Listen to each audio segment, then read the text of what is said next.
crystal glasses stopped clinking when my grandfather tapped his cane against the marble floor. The dining hall of the Volkov estate always smelled like old cedar, cigar smoke, and expensive roses shipped in that morning from California.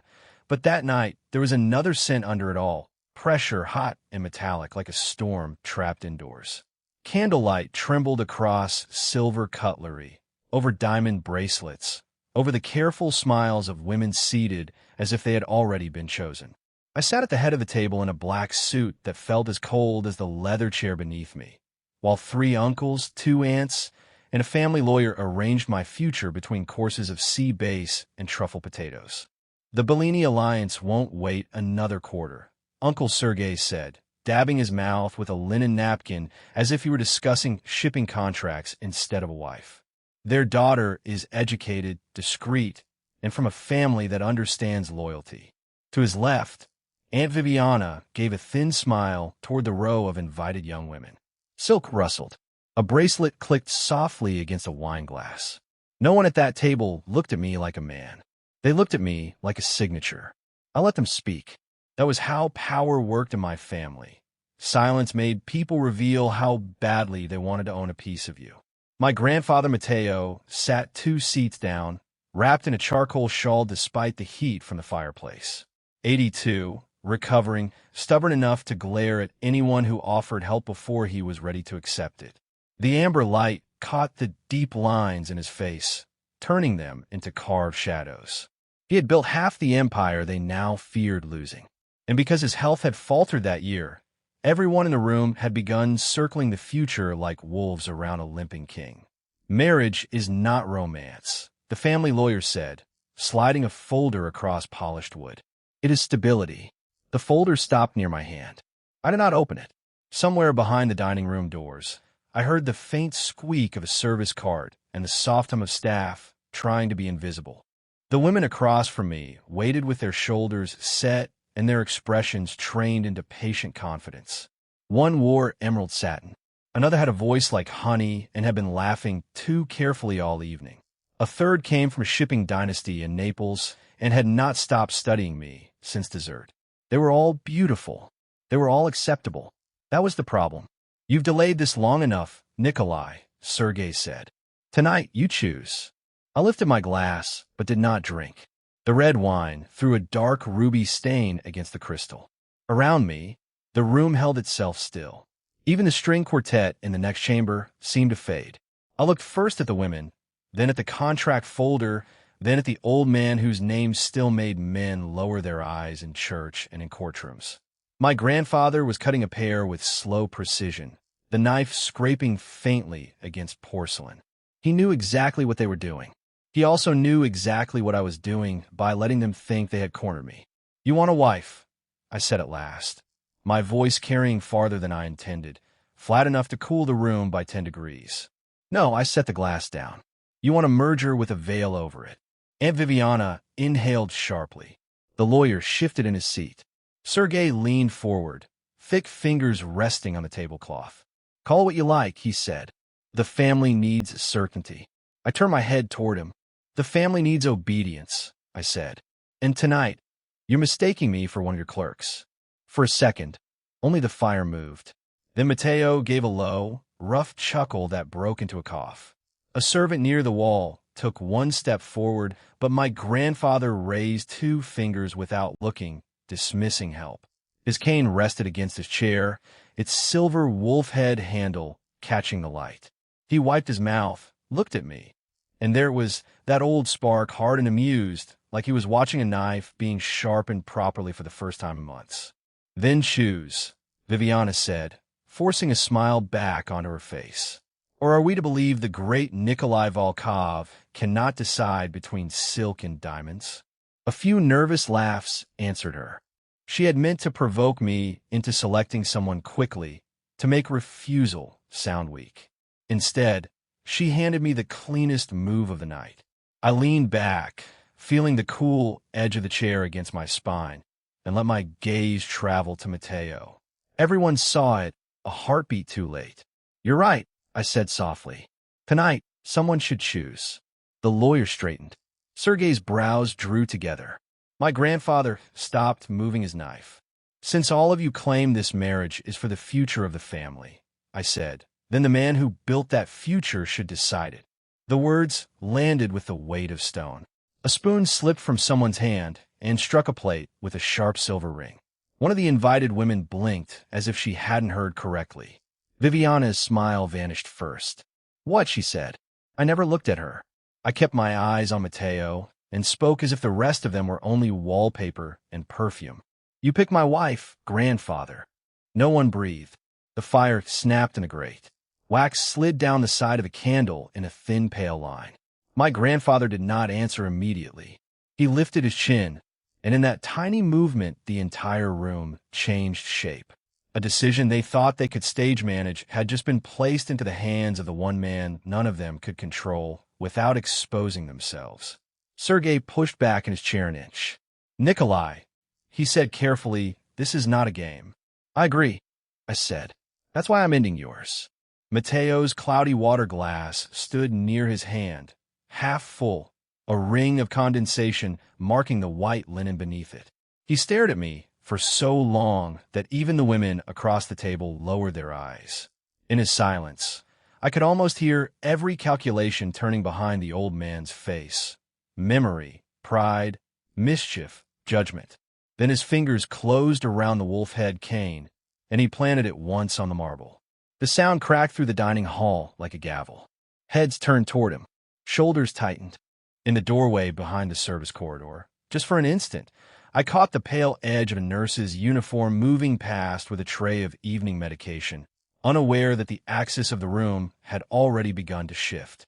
My grandfather followed my gaze, and the corner of his mouth moved in a way that made the blood go cold under my collar.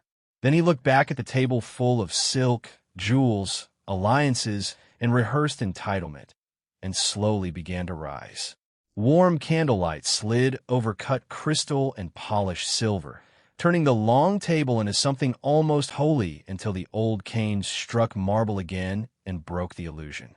The air smelled of red wine, cigar smoke gone faint in the drapes, and the bitter medicinal trace from the corridor beyond the carved doors.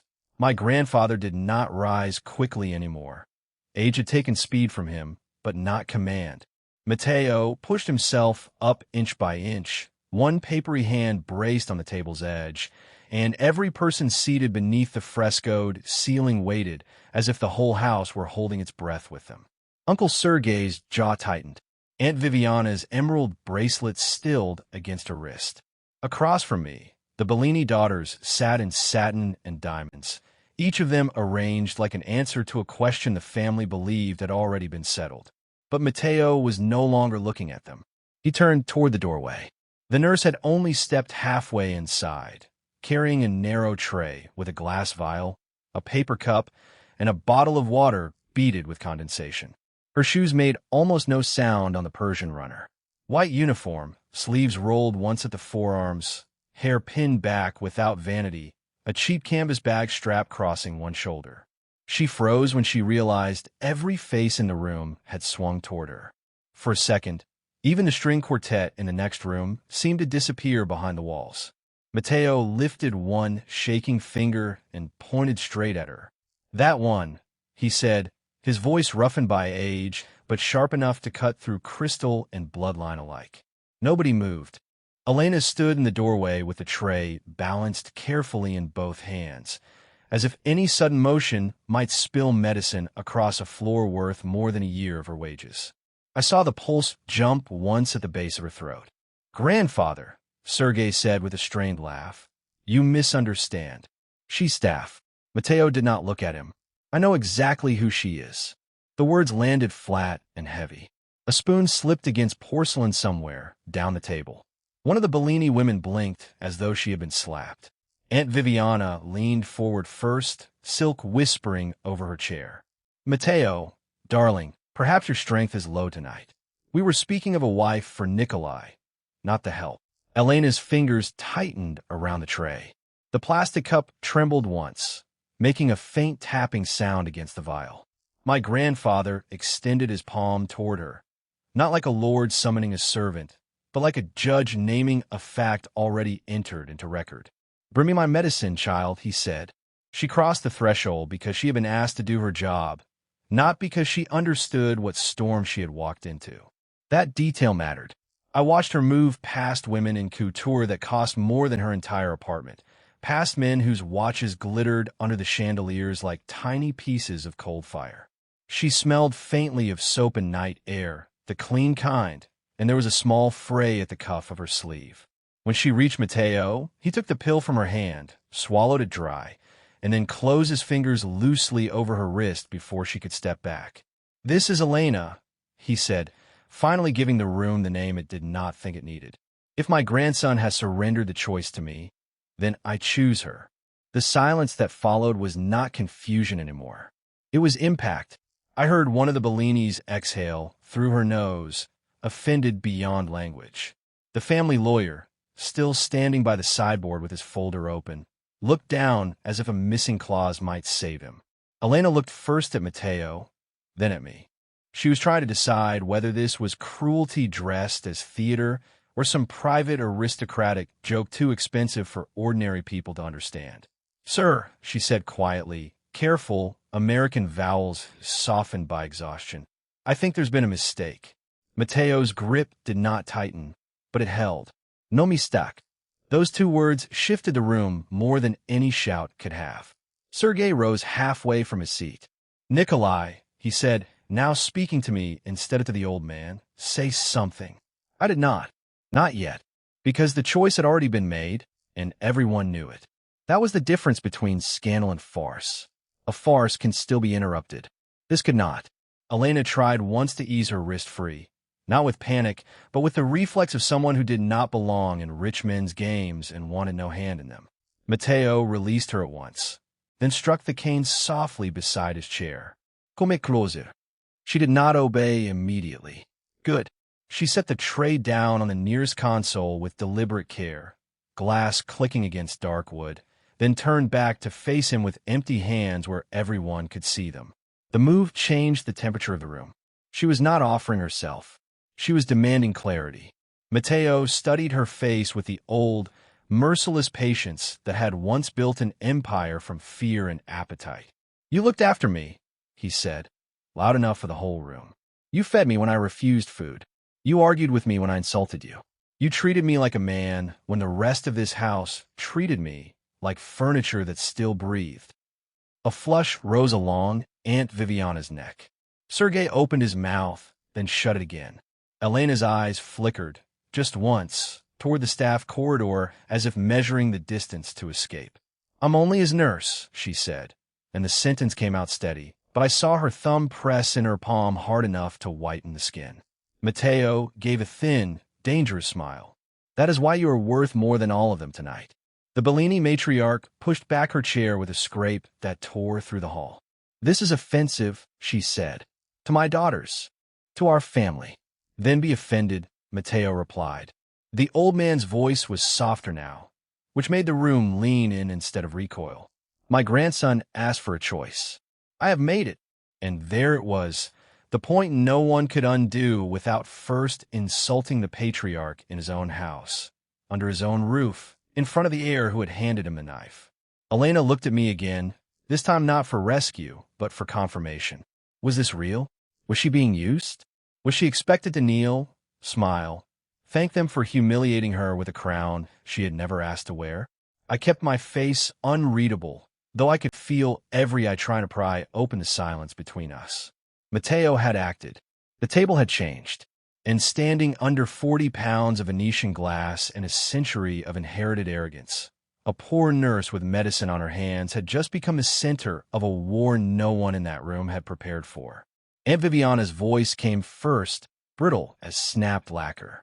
"If this is your choice," she said, staring at Elena as though her gaze alone might strip the white uniform from her body, "then let us at least hear who exactly has entered this family." "Who exactly?" Aunt Viviana repeated, and even the last clink of glass seemed to shrink away from her voice. The chandeliers poured a white gold heat over the table, over the Bellini daughters in satin and diamonds, over the steam still lifting from Matteo's untouched veal, and over Elena, who stood near his chair with a medicine tray balanced against her palm as if her hands belonged to another world entirely. I watched the room do what old money always did when it felt threatened by dignity it had not paid for. It smiled first, and it bared its teeth. Uncle Sergei leaned back with a dry laugh that carried the faint bite of cognac. "This has gone far enough," he said. Not to Matteo, not even to me, but to the room itself, as if witnesses could turn humiliation into law. A nurse? From where? Which family? Which house? One of the Bellini women gave a soft little chuckle behind her champagne flute. Another did not bother hiding it. "Perhaps she came with a prescription pad," she said. "Or perhaps with a plan." The family lawyer lowered his eyes to the documents in front of him, though he did not turn a page. Aunt Viviana rose halfway from her chair, silk whispering against carved wood, and looked Elena over from her worn flats to the cuff of her plain white uniform with the slow cruelty of someone inspecting a stain. "Do you understand where you are?" she asked. "This is not a clinic waiting room. This family does not pluck wives out of hallways." A few people laughed outright then. It spread around the table in uneven waves, silverware ticking against china, bracelets chiming softly, the kind of laughter that needed an audience more than a joke. Matteo did not move. I did not move either. I could feel the heat of judgment gathering on my side of the table, feel Sergei waiting for me to correct the insult my grandfather had created. But I wanted to see what Elena would do when no one rushed to rescue her. Whether she would bend for safety, whether she would reach for favor, whether she would disappear into gratitude the way they expected poor people to disappear into any room richer than their own. Sergei was first to say the word. Everyone else was dressing in silk. Gold digger.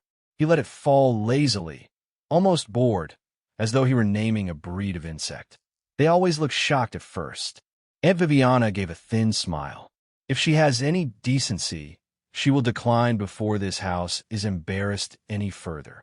A Bellini matriarch touched the pearls at her throat and murmured, "This is what comes of letting servants wander into private matters." Not one of them addressed Elena, as if she were standing there hearing every syllable. They spoke around her, over her, through her, reducing her with the ease of people who had spent their lives being agreed with. The scent of truffle butter and cigar smoke hung low in the room.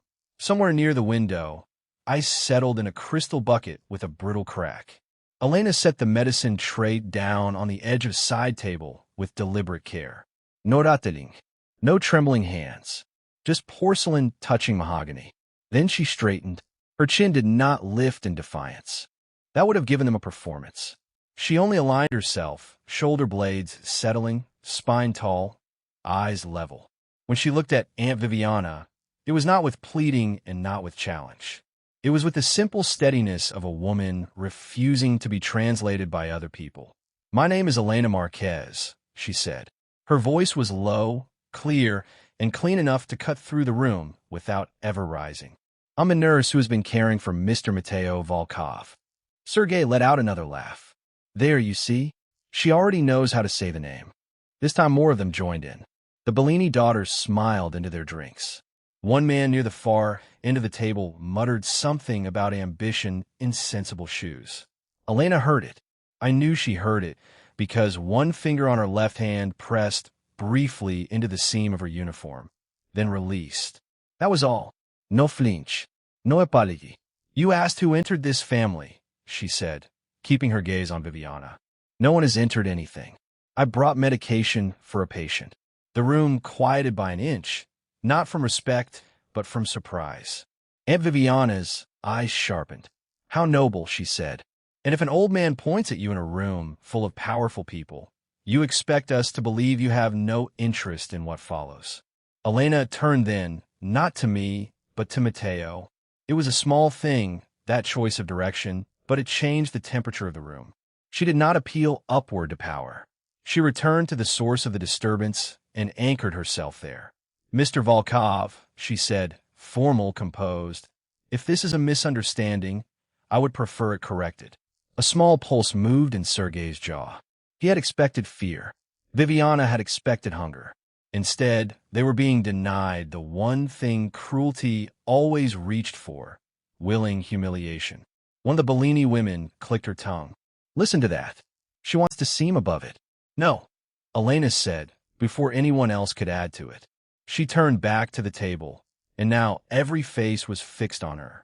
I want to be spoken about as if I am in the room. Even the heir seemed to pause. The line landed harder because she offered it without drama. No tears. No checking outright. Just a boundary, plain as a door closing. The lawyer finally looked up. Aunt Viviana's mouth parted, then tightened. Sergei drummed 2 fingers once against the tablecloth, the gesture of a man who could feel control shifting and hated the sound it made. I stayed silent, but the silence no longer belonged to them. Elena had taken it and given it shape. The Bellini matriarch tried one last smile, all polished disdain. You are very bold for someone in your position. Elena answered her without heat. And you're very comfortable being cruel in yours. A fork slipped from someone's hand and struck a plate with a bright, embarrassing ping. Matteo's eyes closed for half a second, not in weakness, but in satisfaction. The old man had chosen his battlefield well. I could see it now with unnerving clarity. This was no longer about whether a poor nurse could survive one evening in a hostile room. It was about whether this family could force her to kneel without touching her. They cannot. Not so far. Viviana turned to me at last, perhaps because Elena had refused to break where they had aimed the blow. Nikolai, she said, her voice colder now, stripped of lacquer. If you mean to let this continue, then say so. Because if she remains standing there under this roof as a possibility, she will answer every question this family puts before her. Elena did not look at me this time. She kept her eyes forward, shoulders square, as if she had already decided that whatever came next, she would meet it on her feet. And for the first time that night, the question in the room was no longer who she was. It was whether she would walk out before any of us proved we deserve her to stay. The chandelier light had gone strangely hard, no longer warm but sharp against crystal stems and polished silver, and somewhere near the back wall, ice settled in a glass with a thin, brittle crack that sounded louder than it should have. The scent of roasted meat and expensive perfume still hung over the table, but underneath it now was the sterile trace of Elena's work, the clean soap on her hands, the faint medicinal bitterness from the tray she had carried in. Viviana's demand remained in the air like a knife left standing on its tip. Elena finally turned, not toward me, but toward the near side table where her worn canvas bag rested beside a bowl of white lilies. She crossed to it with an even stride, the hem of her plain navy dress brushing the rug, and when her fingers closed around the strap, the whole room seemed to tighten. That was the first real change of the night. Until then, they had treated her like a problem to be managed. Now she was making a choice none of them controlled. No, she said, and she did not raise her voice. That made Sergei's scoff sound cheap by comparison. No to the questions, or no to your good fortune? He asked, leaning back with one hand spread over his vest, amused with himself. Elena slipped the strap over her shoulder. No to being discussed like a chair someone once moved closer to the fire. A few breaths caught around the table. Even the family lawyer, who had spent most of the evening staring into his wine glass, as if legal precedent might appear there, looked up. Elena faced Matteo first, because he was the only one in the room who had offered her any form of honor, even if he had done it like a man setting off explosives in his own dining room. Mr. Matteo, she said, steady and respectful, I care for your medications, your pulse, your bad temper, and your doctor's instructions. That is my job. I did not come here to be chosen in front of strangers. I am grateful for your kindness, but I will not wear anyone's gratitude if it comes dressed as a bargain. No tremor, no pleading, no performance of modesty. Just a clean line drawn in the middle of a room built on power games. For the first time that night, I understood why silence had not crushed her. She was not enduring this in hopes of being lifted. She was refusing the lift itself if it required her to kneel first. Viviana's mouth hardened. Then leave, she said at once, too quickly, sensing a chance to restore order. If this household offends you so deeply, there is the door. But Elena did not move yet. She looked toward me then, finally, and the chandeliers scattered pale gold over her face without softening it. "You haven't said a word," she said. "Maybe that is your right in your own house. But I need to say mine in my own voice. I do not need your name, your money, or your pity. If your family wants a wife for business, find one who agreed to be part of the deal before she walked into the room." The words landed harder because they were not aimed to wound. They were aimed to separate herself from the transaction entirely. That was what altered the room. Up to that second, everyone had assumed the contest was whether she could rise high enough to reach our table. Now the insult shifted. She was saying our table was not worth climbing onto under these terms.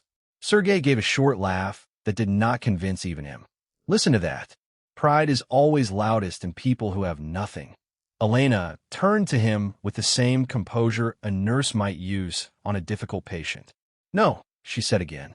"People with nothing usually learn to be quiet, because quiet helps them keep their jobs. Pride sounds different. Pride is what rich people call it, when a poor woman refuses humiliation." A spoon slipped from someone's hand at the far end and rang against china. Matteo had remained seated through all of it, frail in body and immovable in presence, a wool blanket across his knees and one veined hand resting on the carved arm of his chair. He had promised nothing more after pointing at her. He had let the room test her steel for itself. Now, when Elena took one final step backward, as if to leave the circle of light entirely, he lifted his head. "If you walk out," he said, voice rough with age, but carrying cleanly across linen and crystal, "then at least walk out knowing I did not choose you to decorate him." No one interrupted him. They did not dare. Matteo drew a slow breath, and even that small sound seemed to pull the room toward him. "I chose you because you were the only person who ever entered my room when I was reduced to half a man and treated me as if I were still whole." Elena's fingers tightened slightly on the strap of her bag. She did not sit. She did not soften. But she stopped. Matteo looked not at the Bellinis, not at Viviana, not at me. He looked only at her. "You think this is charity," he said. "It is not. Charity pities weakness from a distance. You stood in the smell of medicine and old skin and spoke to me like my life had not ended just because my body had betrayed me. You argued with me when I refused broth. You opened the curtains when I wanted the room dark. You told me that needing help was not the same as becoming nothing." The air in the dining hall changed as he spoke. Not because anyone had become kinder, because the terms had changed. The nurse they had mocked as a servant had become, in Matteo's telling, a witness to the one thing all-powerful families fear most. What remains of a man when status can no longer stand up for him? Elena's chin lifted by a fraction, not in victory, but in resistance to being rewritten by anyone, even him. "That still does not mean I belong in this conversation," she said quietly. Matteo's eyes sharpened with something almost like approval. "Exactly," he answered. "That is why you do." The old man let the silence follow, full and deliberate. "Every woman presented here tonight knows what this family can give. You were the only one who showed me what a person could preserve when all the giving was gone. I had spent years watching polished women navigate our table with perfect instinct, where to smile, when to flatter, how to hide ambition inside manners. Elena had just done the opposite. She had endangered the one thing any outsider would be expected to protect: access. And instead of making herself smaller under pressure, she had stripped the transaction of its dignity and exposed ours. For the first time, my interest was no longer inherited from Matteo's authority. It was my own. It had arrived cold and clean. If she could reject this room so plainly, then she was either the best actress I had ever seen or the first honest person to stand under our chandeliers in years. Viviana sensed the shift before anyone named it. Her ring tapped once against her glass. "Nikolai," she said, with that careful, dangerous calm families use when panic must not show, "your grandfather has spoken his sentiment. The rest is still your responsibility. Is this woman leaving as hired staff, or staying under your protection?" Elena did not answer for me. Matteo did not rescue her from the question he had sharpened. The bag remained on her shoulder. The whole table waited. And in that waiting, the night ceased to be about scandal alone. It became a test of whether what Matteo saw in her could survive my judgment at all. Crystal trembled softly each time someone shifted in their chair, and the candles along the length of the table burned with that expensive beeswax scent that clung to old money in closed rooms. Beyond the tall windows, rain dragged silver lines down the glass, but inside the air stayed warm, almost heavy, as if the house itself were holding its breath. Matteo did not answer Viviana at once. His hand, thin and mapped with blue veins, rested on the carved arm of his chair beside the folded wool blanket across his knees, and when he finally lifted his chin, even Sergei stopped moving his glass. "You all want to know what I saw," he said, his voice worn by age but still cut from iron. "Then you will hear it properly." No one interrupted him, not even Elena. Her bag still hung from her shoulder, her fingers curled around the strap, knuckles pale against the dark leather, but she did not reach for the door again. I watched her turn slightly toward my grandfather, not with ambition, not with relief, but with the guarded stillness of someone who had spent too many years being spoken about instead of spoken to. Matteo looked not at her, but past us, as if the walls had thinned and he could see another room entirely. 6 months ago, he said, I was not Matteo Volkov in her eyes. I was an old man with bad lungs, swollen legs, and a temper that made lesser people leave my bedside smiling in public and cursing me in the hall. A few uneasy smiles tried to appear around the table and died there. The lawyer lowered his eyes. Rain clicked faintly against the windows. My cardiologist sent nurses in rotation after the pneumonia, Matteo continued. Most lasted 2 days. Some 3. They were polite while I was looking at them. Then they checked their phones, talked over me, moved my body as if I were furniture that happened to complain. His thumb rubbed once against the polished wood of the chair arm, a small motion, almost invisible. When old age takes enough from a man, dignity begins to go first. Not all at once. In pieces. A spoon held too long at your mouth. A conversation that continues over your head while your shirt is being changed. A silence that tells you the room has already buried you before God has. The words landed harder than shouting would have. Viviana's lips tightened. Sergei looked away, toward the wine. Matteo kept speaking. Then Elena arrived. He said her name without decoration, and somehow that gave it more weight. No juelli, no pedigree. Drugstore shoes with the soles worn thin. She came in carrying a plastic grocery bag because the agency had called her too late for her to go home first. Elena's face changed by less than an inch, but I saw it. The slight narrowing of her eyes, the old memory pressing up through her calm. My grandfather did not miss it. I tested her, he said. Of course I did. I refused medication. I told her the soup was cold before she had taken off the lid. I accused her of stealing my watch when it was under my own pillow. I wanted to know what kind of person remains kind after comfort has ended. The room was silent enough to hear the faint ticking of the grandfather clock beyond the dining hall. She did not flatter me. She did not fear me. And she did not perform goodness for approval. She simply put the watch in my palm and said, Mr. Matteo, if you want to fire me, do it after your oxygen treatment, not before. A brittle laugh escaped from somewhere near the far end of the table, more disbelief than humor. Matteo ignored it. A week later, he said, my legs failed me near the bathroom. I fell against the wall and could not get back up. The candlelight threw deep shadows beneath his cheekbones now, making him look both older and more dangerous. Do you know what old men fear more than pain? Being seen helpless by someone who will remember it with disgust. Elena's grip loosened on her bag. Not much, just enough.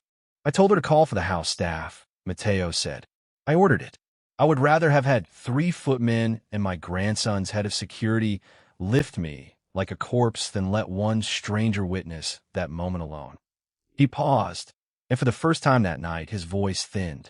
She shut the bathroom door instead. No one moved. Even the fire in the marble hearth seemed to settle lower. She locked it, Matteo said, looked me straight in the eye, and told me no audience. Not for this. Then she got a towel under my shoulder, braced her shoes against the tile, and helped me stand 1 inch at a time. Not quickly, not gracefully, but privately. I could almost hear it as he spoke. The scrape of rubber soles against wet tile, the labored breath of an old man angry at gravity, the rustle of cheap cotton scrubs in a room that smelled of antiseptic and steam. When I apologized, Mateo said she pretended not to hear me. When I cursed my body, she handed me a warm washcloth and asked whether I preferred the blue robe or the gray one. She gave me a choice where there was almost nothing left to choose. Elena looked down then, not in shame, but as if the floor had suddenly become safer than all our faces. Mateo was not finished. Another nurse would have called in assistance, documented the incident, protected herself first. Elena protected my name from my own weakness, and she did it without ever asking who owned this house, what I was worth, or what favor might be earned by mercy. Sergei shifted, uncomfortable now for reasons he could not mock away. My grandfather turned his gaze toward him, then Viviana, then the rest of the table. You see poverty and think hunger must always reach upward. I saw a woman who entered a room where power had no use and still behaved with honor. His words hung in the warm air, heavy as velvet drapes. There was another day, he said, and this time even Elena lifted her eyes, startled. The homemade from the morning shift left my lunch untouched on the tray because I had snapped at her. I told everyone to get out. Elena came in 2 hours later, found the soup cold, and found me pretending not to care. She reheated it herself in the downstairs kitchen because the cook had gone. Tomato and basil. Burned the first batch. Brought the second one up with dry toast because she'd noticed the medication upset my stomach. A softness entered his face, so briefly it might have been mistaken for fatigue. She sat by the window and read the sports page out loud, because she understood what pride does when illness makes a man invisible. She never pitied me. She placed me back inside the world. The lawyer exhaled through his nose, long and low. Viviana's ring tapped once more against her glass, but this time the sound was smaller. Mateo leaned back, spent but unshaken. That is why I chose her. Not because she is easy to control. Not because she is grateful enough to be bought. Because when I had nothing left but the manner in which I would be seen, she guarded that like it mattered. No one laughed now. The room had moved somewhere else entirely. Elena was no longer standing beneath the chandeliers as an accident dragged in from the hallway. She stood there as the keeper of something my family spent fortunes imitating and almost never possessed. I did not look at Viviana or Sergei then. I looked only at Elena. The gold light caught the loose strands near her temple, and for the first time since Mateo pointed at her, I noticed exhaustion in the fine shadows beneath her eyes, the kind that comes from too many double shifts and too little sleep, not from scheming. She had not asked to be brought before wolves. She had only done her job in a house where weakness was usually hidden behind locked doors and armed men. Mateo's confession had answered one question and sharpened another. A woman could preserve an old man's dignity and still decide a powerful family was worth enduring for the wrong reasons. A noble act once did not settle who she would be under pressure now. Across the table, Viviana straightened her spine and folded her napkin with surgical care. A touching story, she said, each word chilled before it left her mouth. But character revealed in private and motive revealed in public are not always the same thing. Her eyes slid to me at last. If sentiment is to rewrite bloodline, then sentiment can survive scrutiny. And just like that, the warmth went out of the room again, replaced by the clean metallic taste that comes before an examination no one enters unmarked. Silver trays had already been cleared, but the smell of roasted rosemary and cooling butter still clung to the dining room like something unwilling to leave. Beyond the tall windows, rain tapped the black glass in thin, patient strokes, and inside that polished silence, Viviana's challenge remained on the table longer than the wine. I'll let no one answer for me. By the time the last servant withdrew and Mateo was helped toward his private wing, I had already decided sentiment would not guide what came next. An hour later, the east corridor of the house felt colder than the dining room. All stone floors and brass sconces, the air touched with antiseptic drifting from the guest rooms where Elena kept her medical bag. I had my security chief place a file in my hand before I reached her door. It was thin, too thin for a woman accused, too clean for a woman chasing power. No shell companies. No sudden deposits. No hidden debts beyond medical bills, and a modest apartment lease on the south side. One hospital disciplinary note dismissed. A younger brother's tuition overdue. A mother's dialysis schedule highlighted in blue ink. Need, I knew, could make saints bargain harder than greed ever could. I knocked once and entered when she said, "Come in." The room reserved for her was small compared to the rest of the house, but precise. A lamp with a linen shade warmed one corner in amber light. Her shoes were lined beneath a chair. A pressed uniform hung from the wardrobe handle. The sharp scent of alcohol wipes mixed with lavender hand cream. And on the desk lay an envelope, already sealed, beside a bus ticket for morning departure. Elena looked up from closing her bag. Not startled, not eager, just tired in the way exhaustion settles around the eyes and still leaves the spine straight. "If you're here to make this easier," she said, "you're late." I set the file on the desk, but kept my hand on it. "I'm here to make it clear." Her gaze moved from my cuff links to my face, then to the envelope. Clear for whom? The rain pressed harder against the windows. Somewhere down the hall, an old pipe clicked in the wall. "For me," I said. "My grandfather believes your character was proven in private. My aunt believes public pressure reveals what private virtue hides. I don't trust beliefs. I trust choices." She said nothing, so I slid the file toward her and watched the slightest change in her expression when she recognized her own life reduced to paper. Not fear, not outrage. Something flatter, more familiar. "You have me investigated. I investigate everyone who gets close to my family. Even nurses carrying blood pressure pills. Especially them tonight." Her fingers rested on the file, but did not open it. "Then ask what you came to ask." I pulled the chair opposite hers and sat, not as a suitor, not as a grandson under pressure, but as a man who had seen too many people perform virtue until the room was expensive enough. "How much?" I asked. The question landed with a small, hard sound, like glass set down too firmly. She blinked once. "Excuse me." Everyone has a number when a powerful family is panicking. A house, a trust, a contract. Your mother's treatment paid in full. Your brother through school. Tell me what this marriage is worth to you, and we can stop pretending. The lamp hummed softly. Water ran somewhere in the pipes. Elena looked at me for a long moment, then opened the file and turned around so the pages faced me again. "You missed one debt," she said. Her voice did not rise. It sharpened. "My father died owing people he should never have borrowed from. I spent 3 years paying men who like to knock after midnight. I learned very early what money can force people to say yes to." She pushed the envelope toward me. "That is my resignation from your grandfather's care. I wrote it before you came in." I glanced at the bus ticket again. "You were leaving at 6:10 a.m. She folded her arms, not defensively, but to hold herself still. "Because your family made one thing very clear downstairs. If I stay, every kindness I ever gave your grandfather becomes evidence in a trial I never asked for. If I leave, at least it remains mine." The words did not sound rehearsed. They sounded used. I leaned back and studied the room again, this time more carefully. The threadbare seam on her overnight bag. The cheap plastic pharmacy organizer on the nightstand.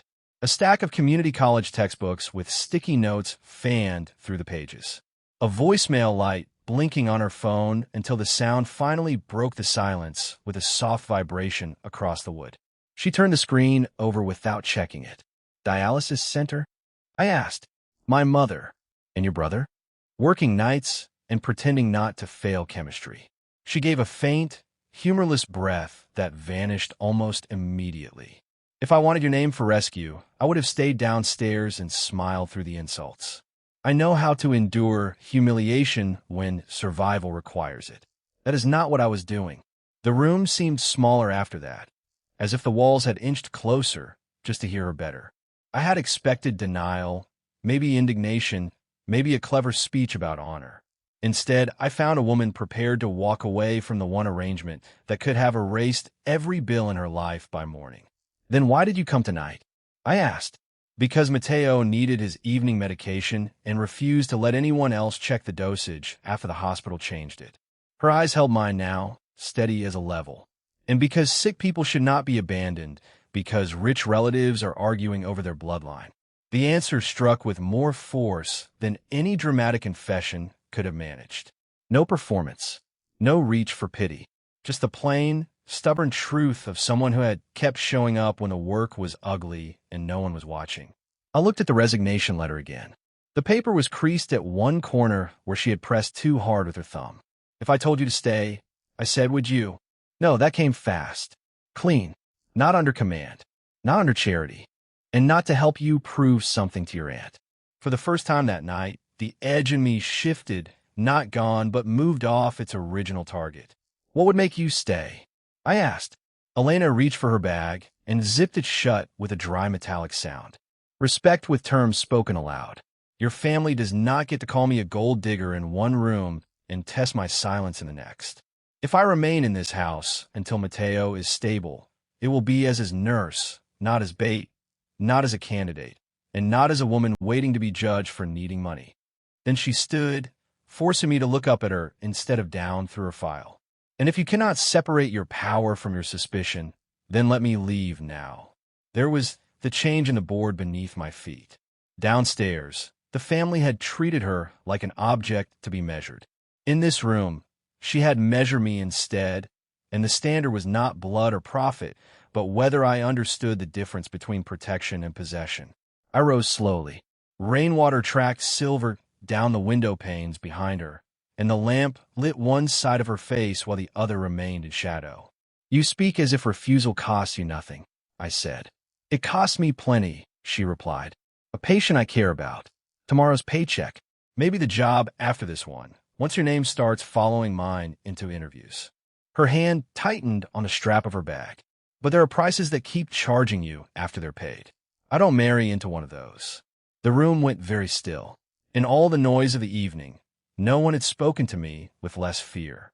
I took the resignation letter, folded it once, and slipped it into my inside pocket instead of tearing it up. Don't leave before morning, I said. That is not an order. Her eyes narrowed slightly. Then what is it? I moved to the door and rested my hand on the brass handle, cold under my palm. A promise that by breakfast, this house will decide whether it wants a nurse with dignity in it or none at all. Behind me, I could feel her still standing there, not reassured, not won over, but no longer mistaken for someone easy to buy. And for the first time since Mateo pointed across that table, the question was no longer whether Elena wanted what my family had. It was whether my family could survive what it would cost to keep treating her as if she had nothing they needed. Crystal glasses chimed somewhere beyond the dining hall, bright and brittle, while the first pale light before dawn pressed against the tall windows like cold milk. The house had not gone to sleep. It had only changed masks. By the time I came down from the guest wing, the long breakfast room had already been arranged for judgment. Silver warmers breathing thin ribbons of steam, espresso dark as oil, linen so white it looked hostile under the chandelier's dim gold. Aunt Viviana stood near the head of the table with a woman from the Bellacourt side of the alliance, Signora Armando Leon, a widow with lacquered black hair and a voice soft enough to make cruelty sound educated. Elena had been asked to bring Mateo's morning medication herself. That was the trap. She entered carrying the tray with both hands, porcelain tapping once against the spoon from the slight movement of the house under the wind. Her uniform was simple, clean, and pressed, but in that room it may as well have been a confession. Armanda turned at exactly the right second, as if the whole morning had been rehearsed to the inch, and let her handbag fall open across the table. A velvet case slid out, then another, and then a small envelope thick with photographs. Before this farce goes any further, she said, lifting one picture between two jeweled fingers, the family should know what kind of woman has been allowed into the patriarch's private rooms. No one reached for coffee. The lawyer's cup stopped halfway to his mouth. I saw Elena set Mateo's pills down first, carefully, before she looked up. That detail stayed with me. Not panic, not pleading. The medicine before herself. Armanda laid the photographs across the polished walnut one by one. Granny Prince. Elena outside a pawn shop. Elena speaking to a man on a street corner at night. Elena leaving a check-cashing place. Elena standing beside an older sedan with one headlight dead. Debt collectors, Armanda murmured, then placed a folded document beside them. Complaints from a previous employer. Missing narcotics on a night shift. Not charged, of course. Hospitals are discreet when they want to avoid scandal. But licensing boards are not always so forgiving once questions are asked. The room changed temperature. Even Uncle Sergei, who had endured gun negotiations without blinking, shifted in his chair and looked at the paper instead of at Elena. It was a cleaner weapon than shouting. If they could not make her small by mockery, they would make her untouchable by suspicion. Elena did not move toward the papers. She stood with the empty medication spoon still in her hand, a tiny metal thing catching the chandelier light. That accusation is false, she said. Armanda smiled without warmth. Then perhaps you won't mind if copies are sent this morning to the nursing board, to the agency that placed you here, and to every hospital administrator in the county. There it was, the new price. Not embarrassment, not wounded pride. Work, license, bread, a future erased with stationery and old money. Viviana did not interrupt. That was its own form of consent. Matteo, seated at the far end in his dark robe, had gone very still, one hand resting on the carved wood arm of his chair, veins raised blue beneath thin skin. He knew what was happening, and he was forced to watch younger people use public respectability to do what rougher men once did with knives. I moved before anyone invited me to. Leather soles against marble. One step, then another, until I stood at the side of the table and pulled the folded resignation letter from my inside pocket. Elena saw it. So did Viviana. For a brief second, the whole room expected me to use it as proof that she had planned to manipulate her exit, planned to force sympathy, planned anything they needed. Instead, I set the letter beside Armanda's photographs and flattened it with 2 fingers. Read the time written at the top, I said. My security chief, who had entered quietly at my call and now stood by the doorway with a tablet in hand, answered before Armanda could. 6:10 a.m., sir. I looked at the room, not at Elena. She wrote her resignation before this breakfast. She bought a bus ticket before this breakfast. She packed before this breakfast. A woman trying to seize power does not choose a bus station at dawn over this table. The silence that followed was not mercy. It was recalculation. Armanda recovered first.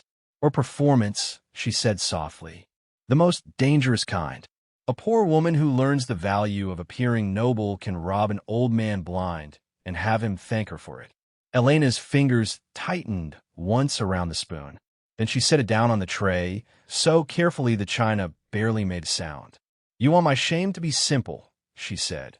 And now she was looking directly at Armanda, then at Viviana, then at the rest of them, as if each chair deserved its own answer. Yes, I have debt. My younger brother's dialysis isn't paid with prayer. My mother's rent doesn't care about dignity. I work double shifts. I cash checks at midnight. I talk to men on corners because one of them kept calling my phone and threatening to tow the car I still owed on. If being poor is evidence now, then you already decided I was guilty before I opened my mouth. No one cut across her. Even the silver lids stopped trembling. Her words did not clean the photographs. They changed them. Not secrets. Survival. Not theft. Humiliation with receipts. Armanda lifted the complaint letter. And the narcotics. Elena turned toward me then, not because I had rescued her, but because I had become the hinge on which the room wanted this to swing. Ask for the full file, she said. Not the summary. The full incident report. The medication count balanced at end of shift. The patient's son admitted he took them from the cart and begged the supervisor not to involve police. I was told not to speak of it because the family donated a new wing. My security chief was already moving, thumb sliding across the tablet glass. The lawyer finally set down his cup. That can be verified, he said, too quickly, and looked unhappy that he had spoken at all. Viviana's face hardened by half a degree. Armanda had expected tears, maybe anger. She had not expected documentation, but the strike had done its work anyway. If that letter reached the board before truth caught up, Elena would spend months under investigation, maybe longer. In houses like ours, innocents often arrived late and unemployed. Mateo's cane struck the floor once. The crack of wood on marble cut through the room sharper than any raised voice. "Enough," he said, though age had stolen none of the command from that word. He was not speaking loudly. He did not need to. Armanda opened her mouth to continue, but I raised my hand before she could, and this time the gesture was not private, not uncertain, not hidden in a guest room behind a brass handle. "No," I said. "Not enough. Not yet." I turned to my security chief. "Lock down every outgoing message from this house for the next 30 minutes. Phones too, if they're on our network." Then to the lawyer. "You will contact the nursing board yourself if a complaint has already been drafted, and you will inform them that any allegation delivered in this family's name is contested pending evidence. Use yours, not mine. I want your reputation attached to every word." The lawyer stared, then nodded once, throat working. That was the first real fracture in the morning. Not because anyone suddenly loved Elena, but because I had forced the cost into the open. To proceed now would require signatures, records, accountability. Armanda's smile vanished. "You would jeopardize a formal alliance over a nurse?" she asked. There was no outrage in her voice, only disbelief, cold and aristocratic, as if gravity itself had chosen the wrong object to pull toward Earth. I looked at Elena. There was no gratitude on her face. Good. Gratitude would have made this smaller than it was.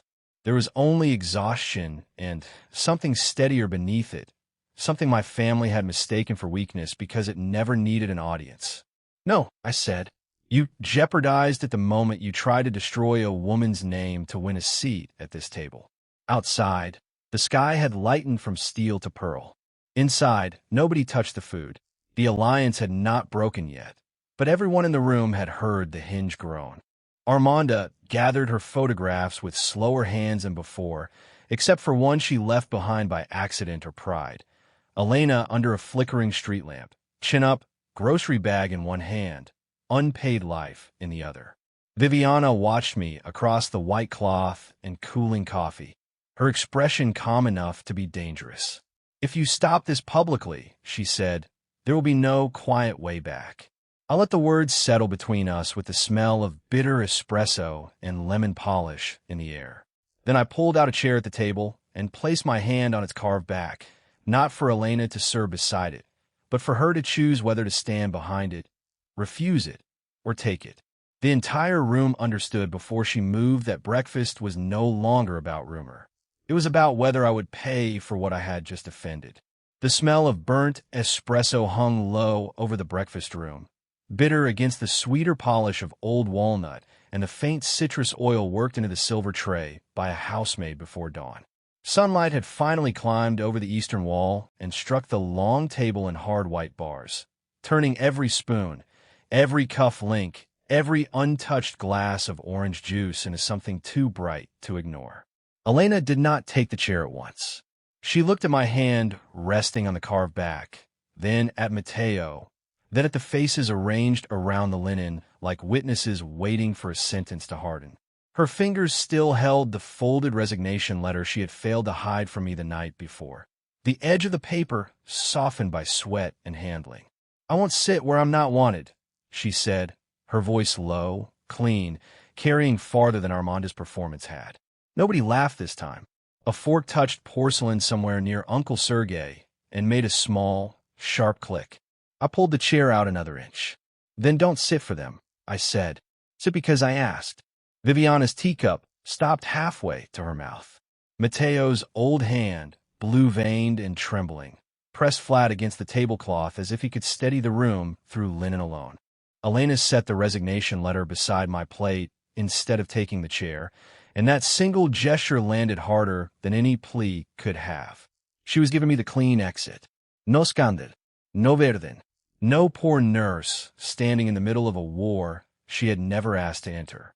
The alliance could still be patched if I stepped back now, if I let Armanda carry her photographs out into the city and let Viviana rebuild the arrangement over private calls and practice miles. That was the quiet road.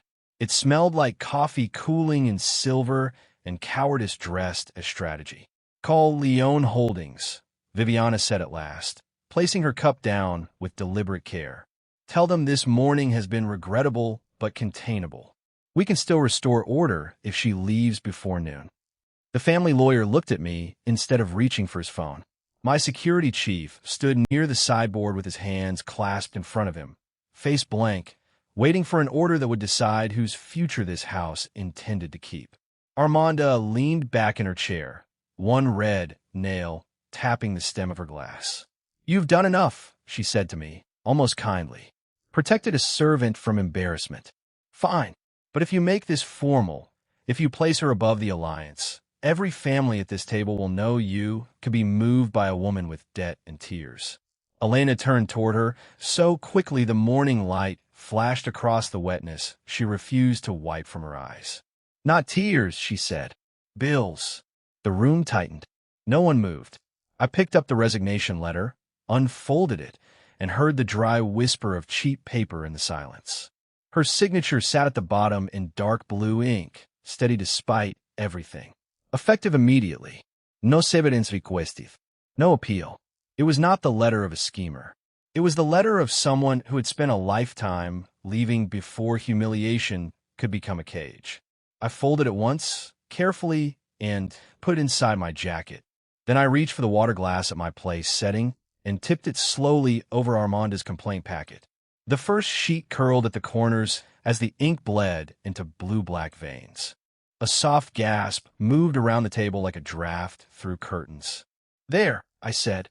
That complaint won't be filed from this house. Armanda shot to her feet, chair legs scraping the marble hard enough to sting the ear. You cannot be serious. I am done being polite, I said. Sit down, or leave and explain to Leone Holdings why their leverage just drowned in front of 6 witnesses and our counsel. The family lawyer swallowed. Even Uncle Sergei, who had tolerated insult as long as it looked efficient, lowered his eyes to the ruins spreading across the linen. Viviana stood next, but slower, colder. The diamonds at her throat caught the sun and threw it back like chips of ice. Think carefully, she said. If you break this engagement understanding with the Leones, we lose shipping access through the Southport. We lose political cover in Naples, and we invite every rival family to test whether Volkov judgment has gone soft. The old radiator along the far wall hissed once, then went quiet. I could hear Matteo breathing. I could hear Elena breathing too, not steady now, but held, as if each inhale had to pass through wire. This was no longer about rumor. It was no longer about whether she had sought money. The cost had climbed into the steel frame of the empire itself. I took the signet ring from my finger and placed it on the table beside the wet complaint. The gold hit the wood with a dull, final sound. No one in that room mistook what it meant. Not surrender. Separation. A public line. Then let them test me. I said, as of this morning, there is no engagement understanding with the Leones. No marriage bargain. No alliance secured through my name in exchange for silence about what was done here. Armanda's face lost color first, then composure. You would dismantle years of negotiation for her. For this, I said, and looked directly at Elena. For the difference between power and rot. Matteo shut his eyes for one brief second, and when he opened them, the old sadness was gone from his face. In its place was something smaller and rarer. Relief. Viviana's control did not break, but it thinned. You are announcing weakness to every enemy we have. No, I said. I'm announcing terms. I turned to my security chief. Call the poor director. Any Leone access under provisional review is suspended pending my signature. Inform accounting to freeze joint disbursements tied to the marriage corridor. Then send a card to St. Raphael Hospital and retrieve the internal incident logs from the narcotics wing. If anyone altered records to bury donor misconduct and hang it on Elena Marquez, I want names before lunch. Yes, sir. He moved instantly, the leather sole of his shoe whispering over marble as he stepped out with his phone already in hand. Armanda stared at Elena, now not with contempt, but with the first brittle edge of fear, because the room had shifted from spectacle to consequence, and she no longer controlled either one. Elena looked at me as if she did not yet trust what she had heard, as if words spoken in expensive rooms had always hidden a second blade. "Don't," she said quietly. "Don't do this because you pity me." The sunlight had reached the rim of her untouched coffee, warming the dark surface until a thin ribbon of steam rose again. I stepped around the chair and faced her fully. No table between us, no family arrangement, no polished distance. "If this were pity," I said, "I would have let you leave with your letter and called it mercy. This costs too much to be pity." Her chin trembled once, almost invisibly, then steadied. Behind her, Viviana gave the room its final warning. "Once the call goes out, there is no quiet return." I did not look away from Elena. "Good," I said. "I'm not interested in quiet anymore." Across the table, the family lawyer finally found his voice, but it came out thin. "If the Leones answer publicly, they may demand a formal explanation by tonight." "Then tonight," I said, "they can hear it from me." And for the first time that morning, the silence that followed was not the silence of mockery or scandal. It was the silence of a house realizing the door had already been kicked open, and that before sundown another family would come demanding to know whether I had truly chosen a poor nurse over the empire they thought they owned a piece of. Porcelain touched silver before anyone spoke again. A spoon slipped somewhere down the length of the breakfast table and rang once against a china saucer, thin and bright in the cold morning air. Beyond the tall windows, the last of the fog clung to the gardens like torn lace, and the room held that sharp scent of black tea, polished walnut, and paper that had just been torn beyond repair. By evening, the Leones were expected to demand an answer, but the first answer was already standing beside the end of the table in a plain dress the color of rainwater, one hand resting near an unopened resignation letter that no longer belonged to her. I saw Elena glance toward the doorway, not like a woman dreaming of escape, but like someone measuring the distance to her last scrap of self-respect. Matteo watched her from his chair, a wool blanket over his knees, his old fingers curled around the carved head of his cane. The lines at the corners of his mouth had eased for the first time that morning, but he said nothing. He did not need to. The room had already heard enough speeches. What it had not yet seen was a choice made without hiding behind him. Viviana set down her coffee cup with deliberate care. The gold bracelet at her wrist clicked softly against porcelain. "If you mean to finish this," she said, "finish it plainly." No one moved after that. Uncle Sergei's face had gone still, as if every calculation in his head had reached the same unwelcome number. The family lawyer stood near the sideboard with a folder tucked against his ribs, avoiding everyone's eyes, already hearing future phone calls in his mind. Even Armando Leone, all cream silk and diamonds and controlled contempt, had gone quiet enough to become dangerous. Her complaint packet lay in ruins across the linen runner, but her posture said she still believed this could be repaired if shame did its work quickly enough. Elena saved them all the trouble. She reached for the resignation letter, folded it once, and placed it back into her bag. Then she lifted her chin and looked at me with a steadiness more expensive than anything in that room. "If you're going to speak," she said, "do it because it's your decision. Not his, not theirs, and not because I'm standing here." Her voice was low, but in that silence it traveled cleanly through crystal and candle wax and old money. No trembling plea, no gratitud, no performance, a condition, a boundary. For a moment, I could hear only the soft ticking of the long case clock by the library doors and the muted crackle from the fireplace. Matteo had chosen her hours ago. That had been his right. Accepting that choice in public, with no shield left between me and the consequences, was mine. I stepped away from the head of the table. The rug dulled the sound of my shoes, but every pair of eyes followed the movement. Elena did not retreat. She did not lower her gaze.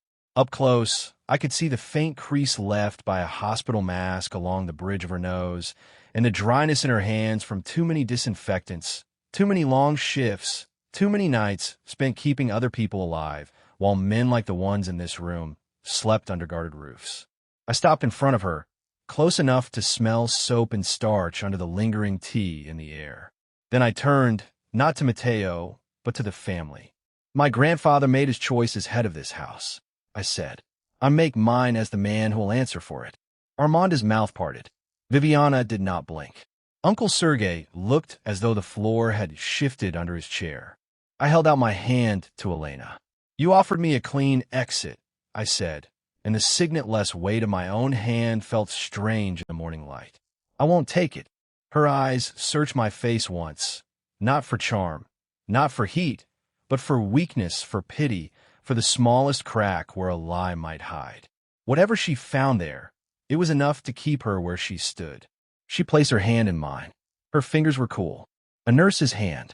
Steady, capable, human. The sound that moved through the room was not outrage at first. It was disbelief, small inhalations, the scrape of a chair leg, a crystal glass touched too hard and chiming against another. I turned slightly so that no one could mistake what came next for diplomacy. Elena Marquez will not leave this house in disgrace, I said. She will enter it under my name, with my protection, and with the respect this family should have shown her before any of this began. Armanda found her voice in a rush. Protection? She snapped. From the consequences you invited? From gossip? From scandal? You would trade a strategic union for a provincial nurse who walked in carrying medication. The insult hung there, brittle and ugly. Elena's hand tightened once in mine, not in fear, but as if to stop herself from answering on my behalf. I spared Armanda only a glance. No, I said, I would refuse a union that requires a woman's ruin as proof of its worth. That landed harder than shouting would have. The family lawyer lowered his eyes. Viviana exhaled through her nose and looked down at the untouched breakfast spread, berries sweating in silver bowls, toast gone cold, cream skin forming over coffee no one had finished. She had warned me exactly what this would cost. Now she gave the slightest nod, not of approval, but of recognition. Mateo pushed himself upright with his cane. The wool blanket slid partly to the floor, and before any servant could rush in, Elena let go of my hand just long enough to steady his elbow on instinct. No performance again. No calculación. Just care, immediate and unadorned. The old man covered her hand with his own and looked at me through eyes gone bright with something age had not managed to kill. Relief, yes, but more than that. Permission withdrawn from the past. At last, Mateo murmured, and in a room built on leverage and inheritance, the words sounded almost like prayer. I bent, picked up my signet ring from the table where I had left it as a threat to my own blood, and instead of sliding it back onto my finger, I set it into Elena's palm. The gold looked too heavy there for half a second, until her fingers closed around it. Gasps answered that gesture more loudly than any speech. In this family, a ring was not jewelry. It was acknowledgement. It was witness. It was a door opened in front of everyone who had sworn it would stay shut. Elena looked down at it, then up at me. Be certain, she said quietly. There is no softness in the demand, only truth. I nodded once. I am. Then, before the room that had measured her by the price of her shoes and the neighborhood on her nursing forms, I took the ring from her hand and placed it back on my finger with deliberate slowness. Not a surrender to blood, a vow in full view of blood. This house will treat her as my future wife, I said. Anyone who cannot manage that may leave before sunset. No one stood. No one argued. Armanda's face emptied first of color, then of certainty. Uncle Sergei looked away. The security chief, posted near the door, straightened almost imperceptibly, already understanding that the order of the house had changed and that his loyalty had just been given a new shape. The family lawyer swallowed and gave a single, resigned nod, as if mentally drafting the statement that would travel across the city by noon. Viviana looked from me to Elena, then to Mateo, and whatever private road back she had hoped to preserve folded itself shut behind her eyes. Elena remained beside me, not smiling, not glowing, not transformed into anything the room could romanticize. She was still a poor nurse with tired hands and a straight spine. That was exactly why the silence deepened. They could not explain her away as a trick, a seduction, or a misunderstanding anymore. They had watched the old man choose her. Now, they had watched me do something far harder, choose her after seeing the cost. Mateo lowered himself back into his chair, the fire painting bronze light across the wetness in his eyes. Outside, the fog had begun to lift from the hedges, and a hard strip of winter sun cut across the table, catching the broken edges of Armanda's ruined papers and the clean white cuff of Elena's sleeve in the same blade of light. She did not thank me. I did not ask her to. Some things cheap in the moment they were named. So I offered only my arm, not as rescue, not as command, but as a place beside me if she wanted it. After one measured breath, she took it, and in the hush of crystal, fire, and stunned old power, the family finally saw what Mateo had seen before any of them. That dignity was the one thing in that room money had failed to buy, and the one woman they had called unworthy was the only one I could choose without lowering my head.